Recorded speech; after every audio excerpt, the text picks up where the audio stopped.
اعوذ باللہ من الشیطان الرجیم بسم اللہ الرحمن الرحیم۔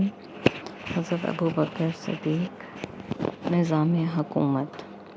رسول اللہ کی وفات کے بعد حضرت ابو بکر خلیفہ مقرر ہوئے تو انہوں نے کمال حکمت سے نظام حکومت سنبھالا۔ حضرت ابو بکر نے عرب کو صوبوں اور ضلعوں میں تقسیم کر دیا اور مدینہ، مکہ، طائف، صنعا، نجران، حضر موت، بحرین اور دومت الجندل علیحدہ صوبے بنا دیے۔ ہر صوبے میں ایک عامل ہوتا اور اس عامل یا عہدیدار کے انتخاب میں حضرت ابو بکر نے ہمیشہ ان کو ترجیح دی جو رسول اللہ صلی اللہ علیہ وسلم کے دور میں عامل یا عہدیدار رہ چکے تھے۔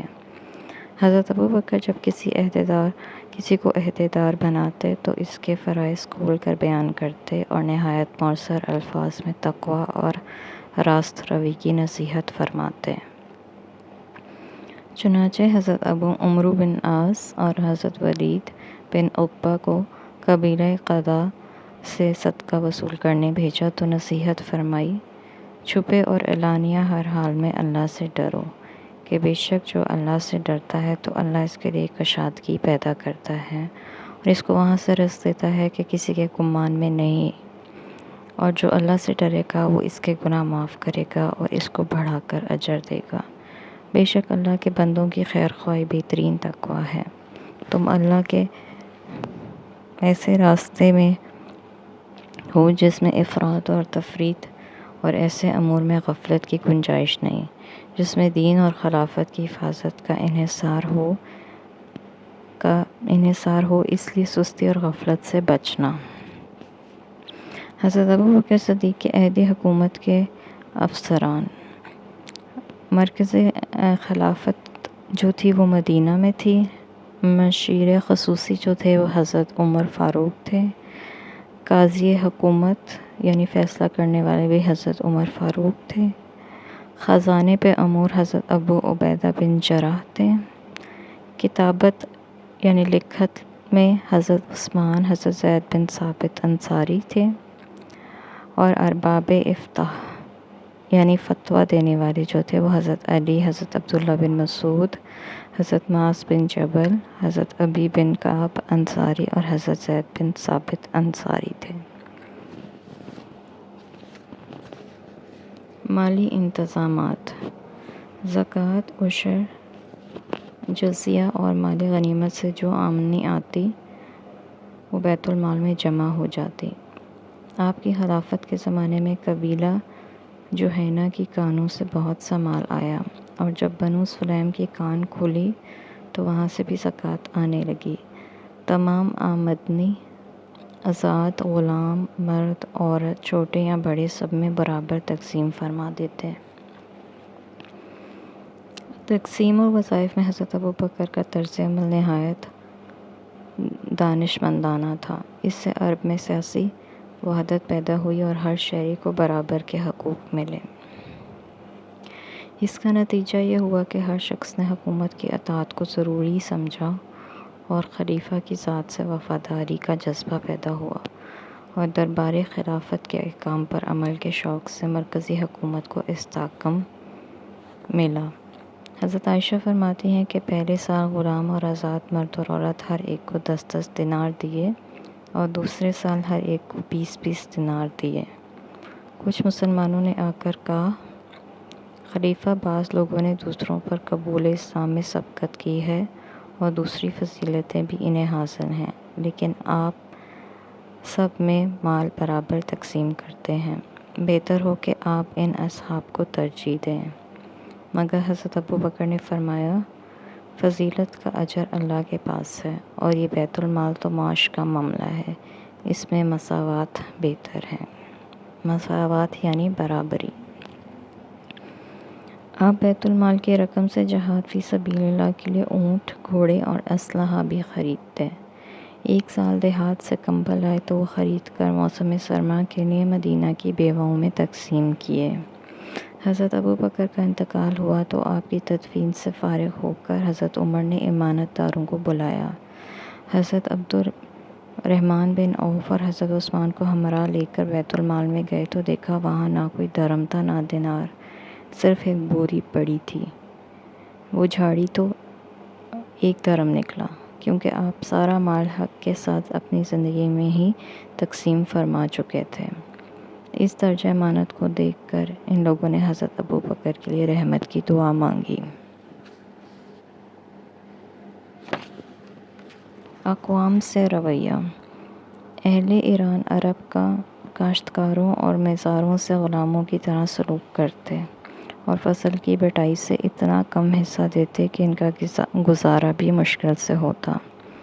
حضرت ابوبکر کو یہ حالات معلوم ہوئے تو انہوں نے سپہ سالاروں کو خصوصی ہدایت بھیجیں کہ مزدوروں کو قید نہ کیا جائے، ان سے سختی سے بات نہ کی جائے اور نہ ہی ان پر کسی قسم کا ظلم و ستم کیا جائے۔ آئندہ ان کی محنت کا پورا معاوضہ دیا جائے اور ان کے ساتھ پوری طرح عدل و مساوات سے معاملہ کیا جائے۔ مفتوحہ علاقوں کے انتظامی امور وہیں کے لوگوں کے سپرد کر دیے۔ عراق کے مفتوحہ قبیلوں اور نہروں کے عام نظم و نسق کی ذمہ داری مقامی باشندے تھے، مسلمان صرف ان کی دیکھ بھال کرتے تھے۔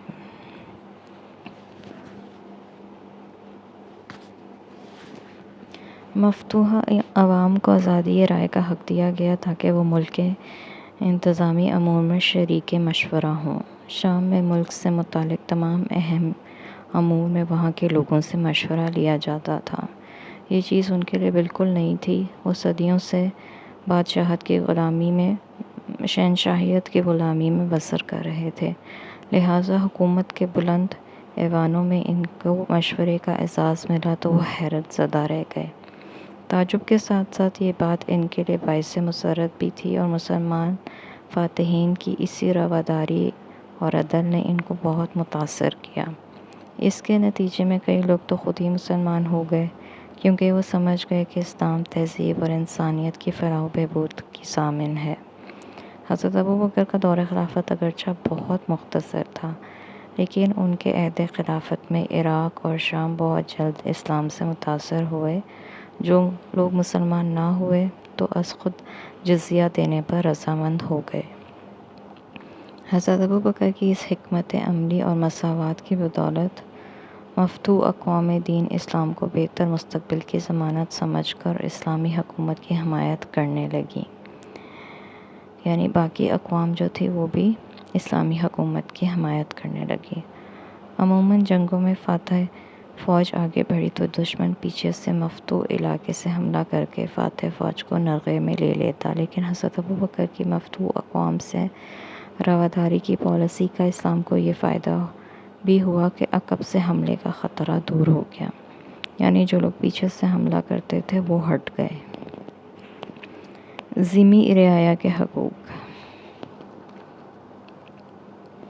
رسول اللہ صلی اللہ علیہ وسلم نے غیر مسلمانوں کو اسلامی حکومت میں پناہ دی تھی اور عہد ناموں کے ذریعے ان کے حقوق بھی واضح فرمائے تھے۔ حضرت ابوبکر نے ذمہ رعایا کے ان حقوق کو نہ صرف برقرار رکھا بلکہ اپنے مہر اور دستخط سے اس کی توثیق بھی کر دی، لہٰذا ان کے دور خلافت میں جو ممالک فتح ہوئے وہاں کی ذمہ رعایا کو تقریباً وہی حقوق دیے گئے جو مسلمانوں کو حاصل تھے۔ اہل ہیرا سے جو معاہدہ ہوا تھا اس کا اہم مگر مختصر حصہ یہ ہے جو حضرت ابوبکر نے ان کو بتایا کہ ان کی خانقاہیں اور گرجے نہ گرائے جائیں گے اور نہ ہی کوئی ایسا محل گرایا جائے گا جس میں وہ ضرورت کے وقت دشمنوں کے مقابلے میں گرہ بند ہوتے ہیں۔ ناقوس اور گھنٹے بجانے پر ممانعت نہ ہوگی، تہوار کے موقعوں پر صلیب نکالنے سے روکے نہ جائیں گے۔ خلیفہ اول کے دور میں جزیہ ادا کرنے میں بھی آسانی دی گئی۔ اسی معاہدے میں یہ بھی لکھا تھا کہ بوڑھے، اپاہج اور مفلس ذمہ جزیہ ادا نہ کریں گے اور بیت المال ان کی کفالت کرے گا۔ جزیہ صرف انہی لوگوں پر مقرر تھا جو اسے دینے کی استطاعت رکھتے تھے، چنانچہ ہیرا کے 7,000 لوگوں میں سے 1,000 مکمل طور پر جزیہ دینے سے مستثنیٰ تھے، باقی ذمہ بھی صرف 10 درم سالانہ ادا کرتے تھے۔ یہ مسلمانوں کی غیر معمولی مذہبی رواداری کا ثبوت اور رعایا پروری کی مثال کا ایک عالمی نمونہ ہے۔ فوجی نظام۔ عہد نبوت میں کوئی باضابطہ فوجی نظام نہ تھا۔ جب ضرورت پیش آتی تو صحابہ کرام شوق اور جذبے سے جہاد کے لیے جمع ہو جاتے۔ حضرت ابوبکر نے فوج کو مزید منظم کیا اور جب کوئی مہم درپیش ہوتی تو وہ فوج کو الگ الگ دستوں میں تقسیم کر کے ان کا سپہ سالار مقرر کرتے تھے۔ چنانچہ شام کی طرف جو فوج روانہ ہوئی اس میں قومی حیثیت سے تمام قبائل کے علیحدہ افسر اور ان کے الگ جھنڈے تھے۔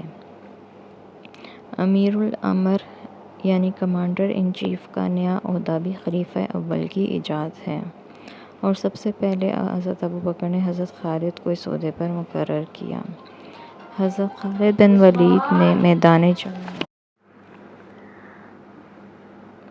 کمانڈر ان چیف کا نیا عہدہ بھی خلیفہ اول کی ایجاد ہے اور سب سے پہلے آپ نے حضرت خالد بن ولید کو اس عہدے پر مقرر کیا۔ حضرت خالد بن ولید نے میدان جنگ میں ہر دستے کی جگہ اور اس کا کام متعین کر دیا۔ مجاہدین اسلام کو رومیوں کے باقاعدہ فوج کے مقابلے میں اس دستہ بندی سے بڑی مدد ملی، لہٰذا دوران جنگ کسی ترتیب و نظام کے نہ ہونے کی وجہ سے فوج میں ابتری پھیلنے کا جو خطرہ ہوتا تھا، اس عمل سے بھی اس کا سدباب ہو گیا۔ فوج کی اخلاقی تربیت۔ رسول اللہ صلی اللہ علیہ وسلم اور خلفائے راشدین کے عہد میں جنگوں کا مقصد اللہ کا کلمہ بلند کرنا تھا، اس لیے ہمیشہ ہی کوشش کی گئی کہ اس مقصد عظیم کے لیے جو فوج تیار ہو وہ اخلاقی بلندی میں تمام دنیا کی فوجوں سے ممتاز ہو۔ رسول اللہ صلی اللہ علیہ وسلم کے بعد حضرت ابوبکر نے بھی فوج کی اخلاقی تربیت کو اولین ترجیح دی۔ جب بھی فوج کسی مہم پر روانہ ہوتی تو وہ خود دور تک پیدل ساتھ جاتے اور امیر لشکر کو نصیحت کرنے کے بعد رخصت کرتے تھے۔ چنانچہ شام کی جانب فوج روانہ ہوئی تو سپہ سالار حضرت اسامہ بن زید سے فرمایا، تم ایک ایسی قوم کو پاؤ گے جنہوں نے اپنے آپ کو اللہ کی عبادت کے لیے وقف کر دیا، ان کو چھوڑ دینا۔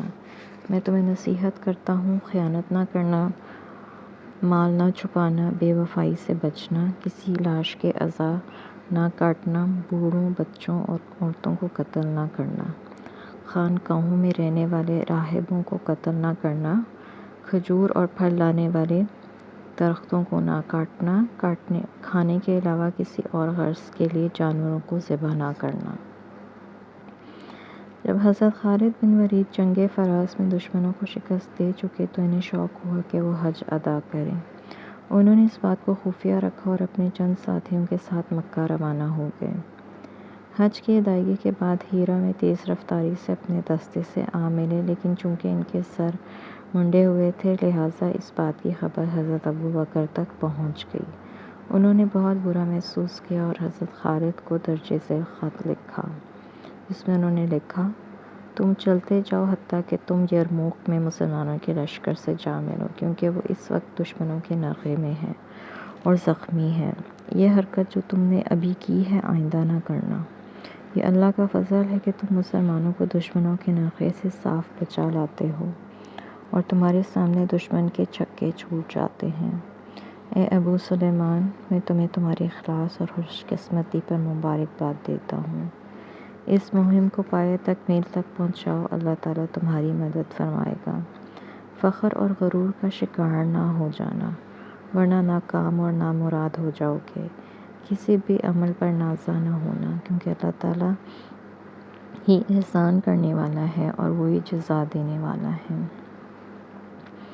حضرت ابوبکر اگرچہ اب جسمانی طور پر ضعیف ہو چکے تھے، اس کے باوجود خود جا کر فوجی چھانیوں کا معائنہ کرتے اور سپاہیوں میں جو اخلاقی خرابیاں نظر آتی انہیں قرآن اور سنت کے مطابق دور کرتے، قبائل کی باہمی رقابت کو دبا کر اسلامی رواداری کا سبق دیتے اور ان کی اخلاق و عادات کی اصلاح کے لیے ہمہ وقت مصروف رہتے۔ سامان جنگ کی فراہمی۔ حضرت ابوبکر نے سامان جنگ کی فراہمی کا بہترین انتظام فرمایا۔ مختلف ذرائع سے جو آمدنی آتی، اس کا ایک معقول حصہ فوجی ساز و سامان اور اسلحہ کی خریداری پر لگا دیتے۔ اس کے علاوہ قرآن پاک میں اللہ تعالیٰ نے مال غنیمت میں رسول اللہ صلی اللہ علیہ وسلم اور ذی القربیٰ کے جو حصے مقرر کیے ان کو بھی فوجی مصارف کے لیے مخصوص کر دیا، کیونکہ رسول اللہ بھی ضروری مصارف کے بعد اس کو اسی کام میں لاتے تھے۔ جنگی اونٹ اور گھوڑوں کی پرورش کے لیے مقام بقیع میں ایک مخصوص چراگاہ تیار کروائی جس میں 1000 جانور پرورش پاتے تھے۔ تدوین قرآن۔ جنگ یمامہ میں 70 حفاظ صحابہ شہید ہو گئے تو حضرت عمر نے حضرت ابوبکر کو مشورہ دیا کہ اس طرح قرآن کے ضائع ہونے کا خطرہ ہے، لہٰذا اسے مصحف کی شکل دے کر محفوظ کر لیا جائے۔ حضرت ابوبکر نے ان کے مشورے پر عمل کرتے ہوئے کاتب وحی حضرت زید بن ثابت کو تدوین قرآن کی ذمہ داری سونپی۔ زید بن ثابت کہتے ہیں کہ ابوبکر نے مجھے بلا کر کہا کہ عمر نے مجھے قرآن پاک کی تدوین کا مشورہ دیا ہے، تو میں نے کہا کہ جو کام رسول اللہ نے نہ کیا وہ میں کیسے کر سکتا ہوں؟ لیکن عمر نے کہا کہ امت کی بہتری کے لیے یہ ضروری ہے، اور اتنی مرتبہ اصرار کیا کہ میرا سینہ اللہ نے کھول دیا اور میں نے عمر سے اتفاق کیا۔ جس وقت ابوبکر یہ بات کر رہے تھے عمر سر جھکائے خاموش بیٹھے تھے۔ ابوبکر نے پھر مجھے کہا، تم جوان اور عقل مند ہو، تمہاری صداقت اور راست گفتاری میں کوئی شک نہیں۔ رسول اللہ صلی اللہ علیہ وسلم کی عہد مبارک میں وحی کی کتابت کا اعزاز تمہیں حاصل تھا، اس لیے تم ہمت کرو اور قرآن مجید یکجا کر دو۔ زید بن ثابت کہتے ہیں، واللہ اگر مجھے یہ حکم دیا جاتا کہ پہاڑ ایک جگہ سے اٹھا کے دوسری جگہ کر دو تو یہ کام میرے لیے قرآن مجید کو جمع کرنے سے زیادہ آسان ہوتا۔ لیکن حضرت عمر حضرت ابوبکر کے بارہا کہنے پر اللہ نے میرا بھی سینہ کھول دیا اور میں نے یہ خدمت سر انجام دینے کا وعدہ کیا، پھر قرآن مجید کو جمع کیا۔ حضرت زید بن ثابت کے سرکردگی میں کئی جلیل القدر صحابہ کی کمیٹی تشکیل دی گئی جنہوں نے قرآن کو جمع کیا اور نہایت تحقیق اور احتیاط کے ساتھ رسول اللہ صلی اللہ علیہ وسلم کی بتائی ہوئی ترتیب سے لکھا۔ حفاظ ہر آیت کی تصدیق کرتے اور 2 قابل اعتماد گواہوں کی اس گواہی کے بعد کہ وہ رسول اللہ صلی اللہ علیہ وسلم کے سامنے لکھی گئی تھی اسے قلم بند کیا جاتا۔ بالآخر قرآن پاک ایک صحیفے کی شکل میں محفوظ کر لیا گیا۔ یہ اتنا بڑا کارنامہ تھا کہ امت مسلمہ ہمیشہ ان صحابہ کرام کی ممنون احسان رہے گی۔